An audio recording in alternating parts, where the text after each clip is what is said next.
గత కొన్నేళ్లుగా మనం చూస్తూనే ఉన్నాం. యుద్ధాలు, ఆర్థిక మాంద్యం భయాలతో బంగారం రేట్లు రాకెట్ల దూసుకెళ్లాయి. కానీ ఇప్పుడు సీన్ మారుతోంది. 2026కు సంబంధించి ప్రపంచవ్యాప్తంగా ఉన్న ఫైనాన్షియల్ ఎక్స్పర్ట్స్, జ్యోతిష్య నిపుణులు రెండు రకాల సంకేతాలు ఇస్తున్నారు. ఒకవైపు అమెరికా ఫెడరల్ రిజర్వ్ వడ్డీ రేట్లు, మరోవైపు చైనా గోల్డ్ బయింగ్. ఈ 2026లో బంగారం ధరను శాసించబోతున్నాయి. మరి సామాన్యుడి పరిస్థితి ఏంటి? ఇప్పుడు కొంటే లాభమా?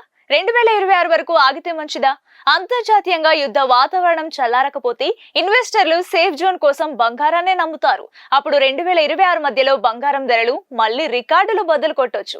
ఒకవేళ ప్రపంచ ఆర్థిక పరిస్థితులు మెరుగుపడితే, డాలర్ విలువ పెరిగితే బంగారం ధరలో భారీ పతనం చూడొచ్చు. కానీ మార్కెట్ పరంగా చూస్తే 2026లో ధరలు కొంచెం తగ్గే అవకాశం ఉంది. కానీ ఇయర్ ఎండింగ్ కి మళ్లీ పెరిగే ఛాన్స్ ఎక్కువగా కనిపిస్తోంది.